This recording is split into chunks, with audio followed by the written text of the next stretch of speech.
ভারতের বিরুদ্ধে সামরিক অভিযানে সাফল্যের পর অভ্যন্তরীণ রাজনীতিতেও নিয়ন্ত্রণ আনার চেষ্টা করছে ক্ষমতাসীন শেহবাজ শরীফ প্রশাসন। পাকিস্তানের প্রধানমন্ত্রীর আহ্বানে সাড়া দিয়ে দেশটির সরকারের সঙ্গে আলোচনার প্রস্তাবে রাজি হয়েছেন পাকিস্তান তেহরিক ইনসাফের প্রতিষ্ঠাতা এবং কারাবন্দী সাবেক প্রধানমন্ত্রী ইমরান খান। পাকিস্তানের সংবাদ মাধ্যম জিও নিউজ নিশ্চিত করেছে, PTI chairman barrister Gohar Ali খানের সঙ্গে আদিয়ালা কারাগারে সাক্ষাতের পর আলোচনার জন্য সবুজ সংকেত দিয়েছেন ইমরান। তবে আলোচনা ফলপ্রসূ করতে চূড়ান্ত গোপনীয়তা ও টিভি ক্যামেরা না আনার শর্ত জুড়ে দিয়েছেন সাবেক প্রধানমন্ত্রী। পিটিআইয়ের পক্ষ থেকেও বলা হচ্ছে, অতীতে এমন অনেক আলোচনার প্রচেষ্টা মিডিয়ার নজরদারিতে ব্যর্থ হয়ে যায়।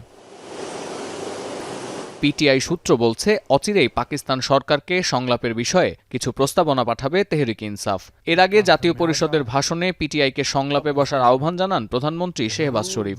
পিটিআই চেয়ারম্যান ব্যারিস্টার গওহর প্রস্তাবটি স্বাগত জানালেও কারাবন্দী নেতার সম্মতি ছাড়া এই আলোচনা সম্ভব নয় বলে দাবি দেশটির স্থানীয় গণমাধ্যমের।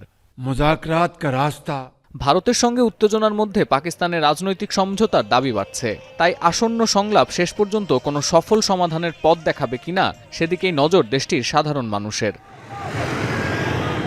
এদিকে আদিয়ালা কারাগার থেকে কাশ্মীর ইস্যুতে ইসলামাবাদকে সতর্কবার্তা দিয়েছেন ইমরান খান। সাবেক প্রধানমন্ত্রীর সঙ্গে সাক্ষাতের পর তার বোন আলিমা খান সাংবাদিকদের বলেছেন, ভারতের প্রধানমন্ত্রী নরেন্দ্র মোদীর পাকিস্তান বিদ্বেষ ভাবিয়ে তুলছে ইমরানকে। নয়াদিল্লির গতিবিধি আমলে নিয়ে সরকারকে বিচক্ষণ আচরণের পরামর্শ দিচ্ছেন কারাবন্দী এই নেতা। অন্যদিকে উদ্দেশ্যপ্রণোদিতভাবে ইমরান খানকে আটকে রাখায় সামাজিক মাধ্যমে ক্ষোভ জানিয়েছে তার দুই পুত্র কাসিম ও সুলাইমান খান। একটি পডকাস্টে অংশ নিয়ে তারা অভিযোগ করেন, কারাগারে প্রতিদিন ইমরানের সঙ্গে অমানবিক আচরণ করা হচ্ছে।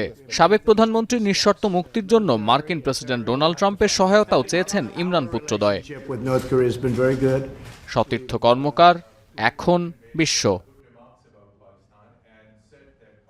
মাঠের অলরাউন্ডার আমি, আর ঘরের allrounder Tylox. Tylox toilet cleaner, clean মানেই টাইলক্স।